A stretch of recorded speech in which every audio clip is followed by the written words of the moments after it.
ভারতবর্ষ হলো নানা দল, নানা জাতি, নানা ভাষা, নানা মতের, নানান রকমের মানুষের একটি মিলন তীর্থভূমি। এর নাম হলো ভারতবর্ষ। মুসলমান, আপনি একবার নিজেকে প্রশ্ন করুন যে আপনি ছিলেন কোথায়, আর বর্তমান এই দেশে আপনার স্থানটা হয়েছে কোথায়। মুসলমানদের এই দুর্দশা আসবে কেন?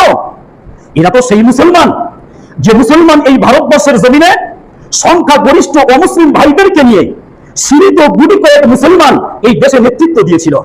1 বছর নয়, 2 বছর নয়, এক টানা 1100 বছর মুসলমান এই ভারতবর্ষ শাসন করেছিল।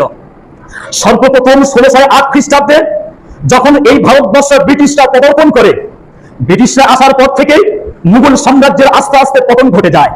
মুঘল সাম্রাজ্যের পতন ঘটে যাওয়ার পর এই দেশ ব্রিটিশদের হাতে চলে আসে। ব্রিটিশরা এই দেশে আসার আগে পর্যন্ত এক টানা 1100 বছর এই দেশ মুসলমানেরা শাসন করেছিল। শুধু তাই নয়, দেশ যখন ভাগ হয়ে যায়, দেশ ভাগ হওয়ার পর সংবিধানে এটাও লেখা হয়েছে যে ভারতবর্ষের মুসলমানদের জন্য মুসলিম পার্সোনাল ল, এটা হলো ভারতবর্ষের মুসলমানদের জন্য একটি স্পেশাল আইন।